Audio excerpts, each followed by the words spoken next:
जय हिंद दोस्तों, कैसे हैं आप सब। तो आज हम लोग देखेंगे बिहार फायरमैन जो कि आपका 27 मार्च को एग्ज़ाम होने वाला है। तो उसके लिए हम लोग भूगोल का मास्टर वीडियो पार्ट 2 देखेंगे।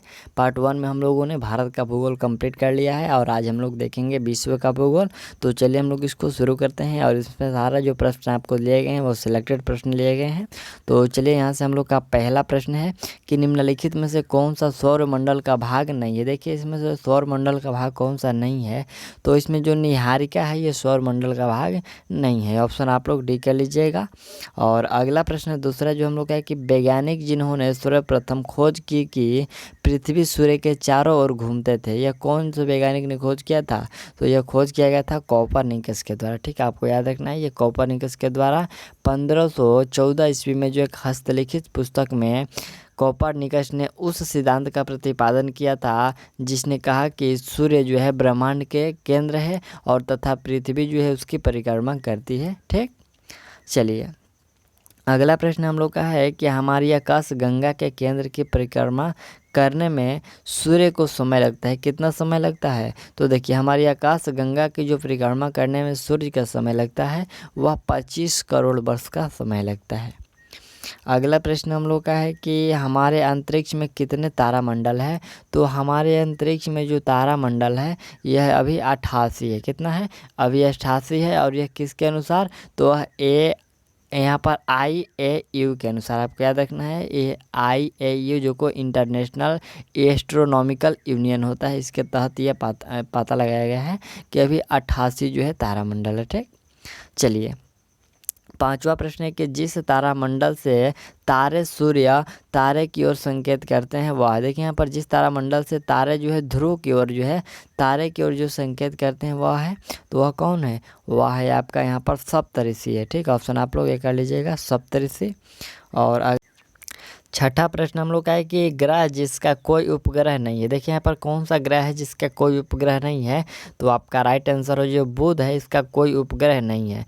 मंगल का 2 उपग्रह है, नेपच्यून का यहाँ से 14 उपग्रह है और यहाँ से प्लूटो है। तो प्लूटो का कितना उपग्रह है, प्लूटो जो है इसको ग्रहों की श्रेणी से बाहर कर दिया गया। ठीक, तो आपको याद रखना है ये जो प्लूटो होता है ये ग्रहों की श्रेणी में नहीं आता है। अगला प्रश्न हम लोग का है कि सौरमंडल का सर्वाधिक गर्म ग्रह कौन सा है। तो सबसे गर्म जो ग्रह है वो आपका शुक्र है। ठीक, आपको याद रखना है सबसे जो गर्म होता है ये शुक्र होता है, जिसके मध्य का जो तापमान की हम लोग बात करें तो 464 डिग्री सेल्सियस होता है। ठीक, कितना 464 डिग्री सेल्सियस होता है। और अगला प्रश्न हम लोग का है कि इवनिंग स्टार किस ग्रह को कहते हैं। तो इवनिंग स्टार या फिर मॉर्निंग स्टार यहाँ पर शुक्र को कहते हैं। ऑप्शन आप लोग सी कर लीजिएगा। इवनिंग स्टार पूछा जाए या फिर आपको मॉर्निंग स्टार पूछा जाए तो दोनों ये शुक्र को कहते हैं और लाल ग्रह जो है मंगल को कहते हैं। ठीक, चलिए अगला प्रश्न है कि पृथ्वी तक पहुंचने के लिए सूर्य से चला प्रकाश समय लेता है लगभग कितना सेकंड है। तो लगभग में यह आपको दिया गया है, एक्यूरेट समय के नहीं दिया गया है। तो 8 मिनट होता है, लेकिन हम लोग एक्यूरेट की बात करें तो 8 मिनट 20 सेकंड हम लोग का होता है। ठीक, चलिए अगला प्रश्न हम लोग का है कि पृथ्वी को सूर्य की परिक्रमा करने में लगते हैं लगभग कितना समय लगता है।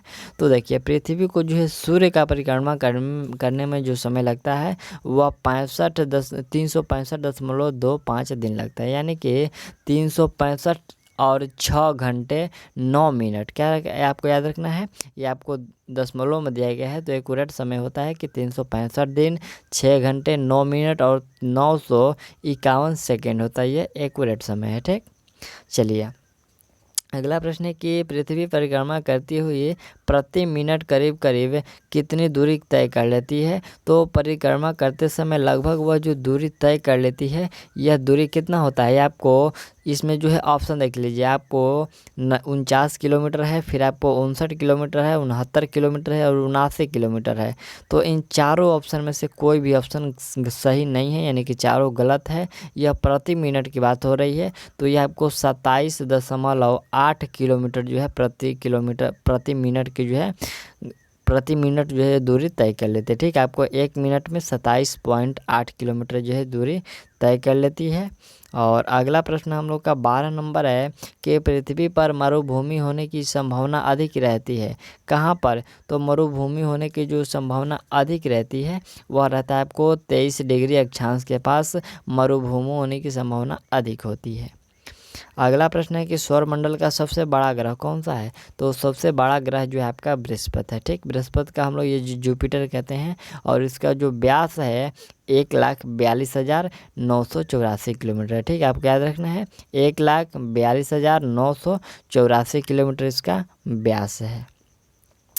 अगला प्रश्न है कि शनि सूर्य के चारों ओर एक चक्कर लगाने में कितना समय लेता है? तो यह एक चक्कर लगाने में 29.5 वर्ष लेता है। कितना? 29.5 वर्ष जो है शनि सूर्य के एक चक्कर लगाने में लेता है। और अगला प्रश्न हम लोग का है कि यूरेनस सूर्य के चारों ओर एक परिक्रमा कर लेता है कितने दिन का? देखिए यहाँ पर यूरेनस जो है, यूरेनस यानी कि वरुण, तो अरुण, तो यह जो है कितने अरुण, यहाँ पर वरुण नहीं अरुण होता है, यूरेनस का मतलब अरुण।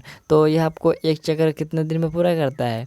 यह आपको 84 वर्ष में एक चक्कर पूरा कर लेता है। ठीक, चलिए, और इसकी उपग्रहों की संख्या हम लोग बात करें तो इसके कितने 27 उपग्रह है। ठीक, आपको याद रखना है यूरेनस के कितने उपग्रह हैं? तो 27। चलिए, अगला प्रश्न है कि किस स्थान का मानक समय निर्धारित करने का आधार होता है? देखिए यहाँ पर किसी स्थान का जो मानक समय निर्धारण करने का आधार होता है क्या? तो उसका आधार होता है प्रधान मध्याह्न रेखा होता है। क्या होता है? प्रधान मध्याह्न रेखा। ठीक, चलिए, अगला प्रश्न हम लोग का है कि अंतर्राष्ट्रीय दिनांक रेखा इंटरनेशनल डेट लाइन खींची जाती है कहाँ से खींची जाती है? तो यह जो लाइन है प्रशांत महासागर से होकर खींची जाती है, जो अंतर्राष्ट्रीय दिनांक रेखा है। चलिए, अगला प्रश्न हम लोग का है कि निम्नलिखित में से कौन महाद्वीप क्षेत्रफल के अनुसार सबसे बड़ा है? तो देखिए यहाँ पर एरिया के हिसाब से सबसे हम लोग बड़ा बात करें तो वह है आपका अफ्रीका है। ठीक, आपको याद रखना है अफ्रीका। चलिए, अगला प्रश्न है कि निम्न में से किस महाद्वीप में सबसे अधिक देश है? तो सबसे अधिक देश की हम लोग बात करें तो अफ्रीका में सबसे अधिक देश है। इसमें देशों की संख्या 54 है। ठीक, हम लोग बात करें यूरोप में तो यूरोप में कितना 51 है। हम लोग बात करें एशिया में तो एशिया में जो देशों की संख्या है वो 50 है। और उत्तरी अमेरिका में हम लोग बात करते हैं तो उत्तरी अमेरिका में 23 देश है। ठीक, चलिए, अगला प्रश्न हम लोग का है कि सर्वाधिक उत्तरी दक्षिणी अक्षांशीय लंबाई वाली यहाँ पर सीमा वाला देश कौन सा है? तो सर्वाधिक जो है उत्तरी दक्षिणी अक्षांशीय लंबाई सीमा वाला जो देश है वह चिली है। कौन सा है? वह चिली है। चलिए, अगला प्रश्न हम लोग का है कि निम्नलिखित में से किस देश में सर्वाधिक द्वीप है? यानी कि सबसे अधिक जो द्वीप है वह किस, यहाँ पर निम्नलिखित में से किस देश में सर्वाधिक द्वीप है? तो वो कौन सा हो जाएगा? वह आपका राइट आंसर होगा इंडोनेशिया। इंडोनेशिया में सबसे अधिक द्वीप हुआ। इंडोनेशिया में द्वीपों की संख्या 17,508 है। आपका याद रखना है 17,508 ये इंडोनेशिया में द्वीपों की संख्या है। और अगला प्रश्न हम लोग का है कि निम्न में कौन सा द्वीप क्षेत्रफल में सबसे बड़ा? देखिए यहाँ पर क्षेत्रफल में सबसे बड़ा जो द्वीप की बात करें तो आपको बोर्नियो है। कौन सा है? बोर्नियो जो है सबसे बड़ा है। चलिए, अगला प्रश्न हम लोग का है कि निम्नलिखित में से कौन सा देश भौगोलिक क्षेत्रफल की दृष्टि से सीमा रहित सबसे बड़ा देश है? देखिए यहाँ पर भौगोलिक क्षेत्रफल की दृष्टि से सीमा रहित जो सबसे बड़ा देश है वह देश आपका जापान है। ठीक, आपको याद रखना है जापान।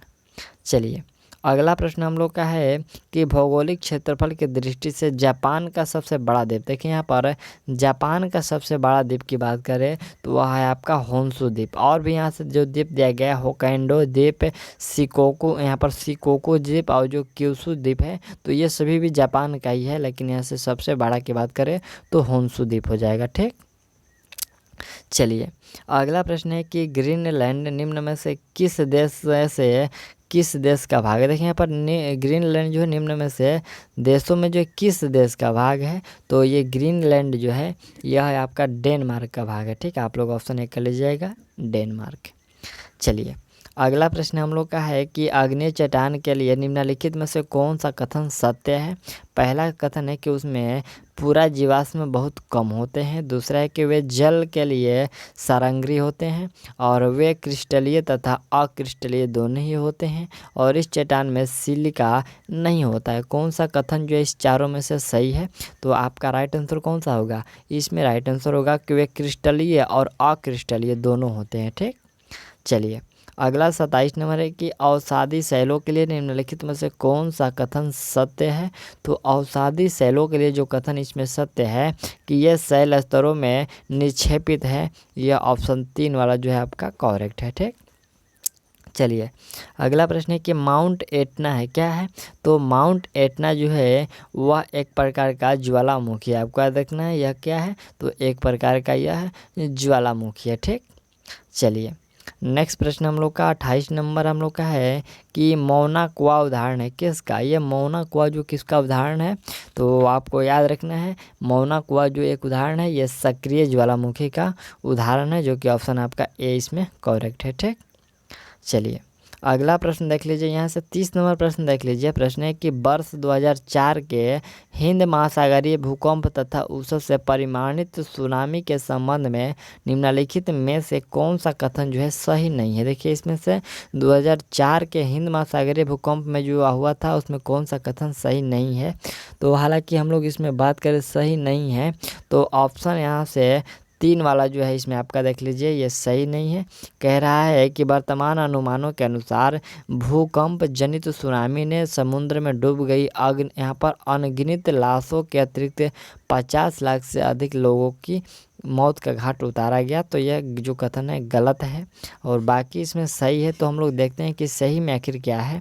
तो सूखा खाई में भारतीय प्लेटों के बर्मी प्लेट के आधगमन वाले क्षेत्र में लगभग 1200 किलोमीटर भ्रंश रेखा का 15 मीटर तक जो है खिसकाव होने के कारण इस भूकंप की उत्पत्ति हुई थी। यह बात सही है। फिर यहाँ से आपका दूसरा है कि परिमाणी सुनामी ने इंडोनेशिया के तट से अफ्रीका के पूर्वी तट तक अधिकेंद्र के लगभग 8500 किलोमीटर दूरी तक के तटों को जो है घोर विध्वंस किया। यह भी कथन जो है सही है। और अगला यहाँ से हम लोग का डी नंबर है कि बांग्लादेश में बहुत कम लोग हताहत हुए क्योंकि भूकंप प्रभावित भ्रंश रेखा की दिक् स्थिति लगभग उत्तर दक्षिण होने से सुनामी लहरों का जो है प्रबलता शक्ति पूर्व पश्चिमी दिशा में थी। ये भी सही है, लेकिन यहाँ पर जो 50 लाख से अधिक की मौत हो गई ये कथन गलत था, ऑप्शन 3 वाला। और चलिए यहाँ से प्रश्न है कि विश्व की सबसे ऊंची चोटियाँ किस यहाँ पर किस प्रकार के पर्वतों में पाई जाती है। तो सबसे ऊंची जो चोटियाँ है यह आपको पाई जाती है नवीन मोड़वादार पर्वत में। ठीक है, आपको याद रखना है सबसे अधिक जो चोटियाँ है ये नवीन मोड़वादार पर्वत में पाई जाती है। और अगला प्रश्न हम लोग का 32 नंबर है कि विश्व की सर्वाधिक लंबी पर्वत श्रृंखला। देखिए यहाँ पर सबसे लंबी पर्वत श्रृंखला की बात करें तो वह कौन सा है, वह है आपका एंडीज पर्वत श्रृंखला। ऑप्शन आप लोग भी इसमें करेक्ट कर लीजिएगा। एंडीज जो है आपको दक्षिण अफ्रीका के एक प्रमुख विश्व की सबसे लंबी पर्वत है। कहाँ की है, तो ये आपको दक्षिण अमेरिका की है। ठीक, चलिए अगला प्रश्न हम लोग का कि कोकोस प्लेट किसके मध्य पाई जाती है। तो ये कोकोस प्लेट जो है मध्य अमेरिका तथा प्रशांत प्लेट के बीच पाई जाती है। ऑप्शन इसमें आपका ए करेक्ट है। और अगला प्रश्न हम लोग का है कि संयुक्त राज्य अमेरिका का रस्ट ब्लाउ निम्नलिखित में से किस प्रदेश से संबंधित है। देखिए जो रस्ट ब्लाउ है यह किससे संबंधित है, तो यह संबंधित है, यहाँ से हम लोग बात करें तो देखिए ग्रेट लेक्स प्रदेश और जो है पीटर्सबर्ग प्रदेश, यानी कि ऑप्शन जो है डी वाला और ऑप्शन ए वाला इसमें करेक्ट है। ठीक, चलिए अगला हम लोग का प्रश्न है कि किलिमंजारो है एक क्या है। तो किलिमंजारो जो है आपको आग्नेयगिरी है। क्या है, आग्नेयगिरी। आग्नेयगिरी का मतलब क्या होता है, ज्वालामुखी होता है। ठीक, तो आपको याद रखना है ये ज्वालामुखी पर्वत है जो किलिमंजारो है। अगला प्रश्न हम लोग का है कि गोभी का मरुस्थल है कहाँ है। तो ये गोभी का जो मरुस्थल है ये आपको चीन में है। ठीक, आपको याद रखना है गोभी मरुस्थल जो है उत्तरी चीन और दक्षिणी मंगोलिया में एक स्थित विशाल मरुस्थल है।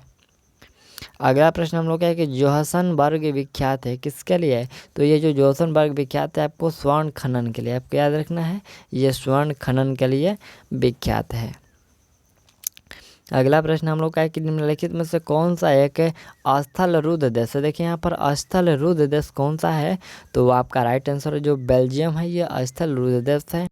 और अगला प्रश्न हम लोग का प्रश्न 39 नंबर है कि इजराइल की उभयनिष्ठ सीमाएं है। देखिए यहाँ पर आपको बताना है कि उभयनिष्ठ यानी कि आपको ये चौहदी ही बताना है कि इजराइल का चौहदी क्या होगा। तो देख लीजिए इसमें हम लोग का ऑप्शन ए वाला जो है करेक्ट है। क्या है कि लेबनान है, सीरिया, जॉर्डन तथा मिस्र के साथ है। तो हम लोग इसको अलग अलग थोड़ा सा देख लेते हैं। देखिए यहाँ से इसका जो देखिए इजराइल के पश्चिम में क्या है?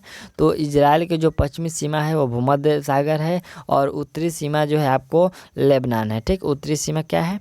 लेबनान है। उसके बाद उत्तरी पूर्वी सीमा क्या है? तो सीरिया है। और पूर्वी सीमा जो है आपका जॉर्डन है। ठीक, और फिर आपको आता है दक्षिणी पश्चिमी सीमा, तो यह जो है मिस्र है। ठीक, चलिए अगला प्रश्न हम लोग का है कि संसार की छत, रूफ ऑफ द वर्ल्ड किसे कहते हैं? तो यह कहा जाता है आपको पामीर के पठार को संसार का छत के नाम से जाना जाता है। ठीक, चलिए अगला हम लोग का 41 नंबर प्रश्न है कि पूर्वी समुद्र की स्वामिनी का नाम है। देखिए यहाँ पर पूर्वी समुद्र की स्वामिनी का नाम है, क्या नाम है? तो उसका नाम है श्रीलंका। ठीक है, आपको याद रखना है श्रीलंका। और इसे हिंद महासागर का मोती भी कहते हैं और एशिया का प्रवेश द्वार भी कहते हैं। किसको? श्रीलंका को। आपको याद रखना है कि हिंद महासागर का मोती कहते हैं और एशिया का जो है प्रवेश द्वार कहते हैं श्रीलंका को। चलिए अगला प्रश्न है यहाँ से हम लोग का 42 नंबर है कि पृथ्वी की सतह का वह भाग जो पानी से ढका है लगभग कितना? तो देखिए पृथ्वी का सतह जो लगभग में हम लोग बात करें तो 2/3 जो हिस्सा है वह पानी से ढका हुआ है। ठीक, चलिए अगला है कि समुद्र तल पर पृथ्वी के केंद्र के सबसे निकट स्थान कौन सा है? तो सबसे जो निकट स्थान है वह आपका उत्तरी ध्रुव है। ठीक, चलिए अगला यहाँ से हम लोग का जो प्रश्न है 44 नंबर है कि 64,000 किलोमीटर लंबाई एवं 2,000 किलोमीटर से 2,400 किलोमीटर चौड़ाई वाला एक कटक है उत्तरी और दक्षिणी अटलांटिक महासागर द्रोणियों के मध्य से गुजरता हुआ हिंद महासागरीय द्रोणी और फिर ऑस्ट्रेलिया तथा अंटार्कटिका के बीच से दक्षिणी प्रशांत महासागरीय क्षेत्र यहाँ पर महासागरीय द्रोणी में जो है प्रवेश करता है। तो यह कटक है, यह कटक कौन सा है? तो यह जो कटक है आपको मध्य कटक जो कि है महासागरीय कटक है। ठीक, ऑप्शन आपका डी हो जाएगा, मध्य कटक और महासागरीय कटक। अगला देख लीजिए 45 नंबर प्रश्न है कि गल्फ स्ट्रीम है। गल्फ स्ट्रीम क्या है? तो ये जो गल्फ स्ट्रीम है एक महासागरीय धारा है, आपको याद रखना है, यह महासागरीय धारा है और यह जो है सबसे गर्म धारा है। ठीक, जो कि संयुक्त राष्ट्र अमेरिका के पूर्वी तट पर ये क्या बोलते हैं पूर्वी तट पर जो है ये प्रवाहित है। ठीक, चलिए अगला प्रश्न हम लोग का है कि ग्रैंड कैनियन है, क्या है? तो ये ग्रैंड कैनियन जो है एक खड्ड है, क्या है? यह एक खड्ड है। चलिए अगला प्रश्न हम लोग का है कि विश्व का बृहत्तम डेल्टा निर्मित है, कौन सा? तो बृहत्तम जो डेल्टा निर्मित है वो गंगा ब्रह्मपुत्र द्वार। ठीक, यहाँ पर जो सबसे बृहत्तम डेल्टा निर्मित यानी कि निर्माण है तो गंगा और ब्रह्मपुत्र के द्वारा सबसे बृहत्तम यानी कि बड़ा जो है डेल्टा निर्माण है। ठीक, चलिए अगला प्रश्न है कि फिजी द्वीप अवस्थित है कहाँ पर?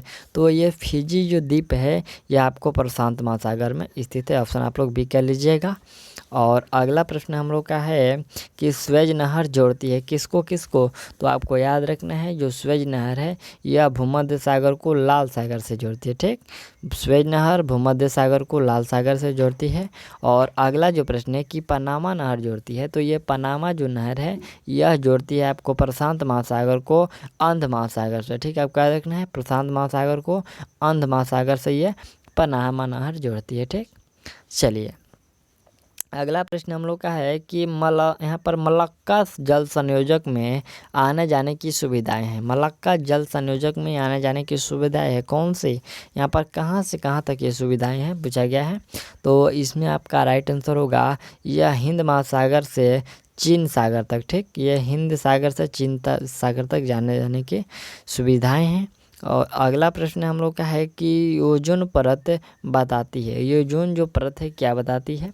तो देखिए यह पृथ्वी की सतह से 15 से 20 किलोमीटर ऊपर वायुमंडल की परत है, उसको क्या कहते हैं, उसको ओजोन परत कहते हैं। ठीक, चलिए अगला है कि पृथ्वी की सतह से ओजोन परत की ऊंचाई, तो इसकी ऊंचाई में हम लोग बात करें तो 10 से 20 किलोमीटर। ठीक, चलिए अगला यहाँ से हम लोग का प्रश्न है कि कहिरा का समय ग्रीनविच से 2 घंटे आगे है, अतः यह स्थिति क्या है। देखिए जो कहिरा है इसका समय ग्रीनविच से 2 घंटे प्लस है, तो यह कह रहा है कि यह स्थिति है कहाँ पर, तो यह जो स्थिति है यह आपको 30 डिग्री पूर्वी देशांतर पर। ठीक है, ये कहिरा कहाँ है, तो 30 डिग्री पूर्वी देशांतर पर है।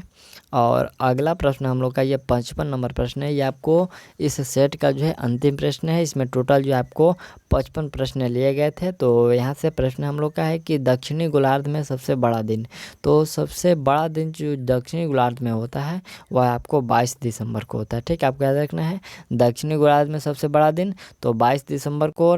और उत्तरी गोलार्ध में सबसे बड़ा दिन पूछा जाए तो उत्तरी गोलार्ध में सबसे जो बड़ा दिन होता है वह आपको 20-21 जून का होता है। ठीक, यहाँ पर उत्तरी दक्षिणी में थोड़ा सा अंतर होता है, तो आपको याद रखना है दक्षिणी में बड़ा आपको जो है 22 दिसंबर को, और जो है उत्तरी में बड़ा तो आपको 20 जून को, 21 जून को। ठीक, चलिए तो इसमें हम लोगों का जो 55 प्रश्नों तक था कंप्लीट कर लिया, और ये हम लोग का भूगोल का जो टॉपिक कंप्लीट होगा। और अगला जो हम लोग का टॉपिक होगा तो आपको संविधान से होगा। यदि आपको और भी किसी भी टॉपिक पर मास्टर वीडियो चाहिए तो आप लोग कमेंट कर दीजिएगा। और चलिए मिलते हैं अगले वीडियो में, तब तक के लिए थैंक्स, ऑल दी बेस्ट।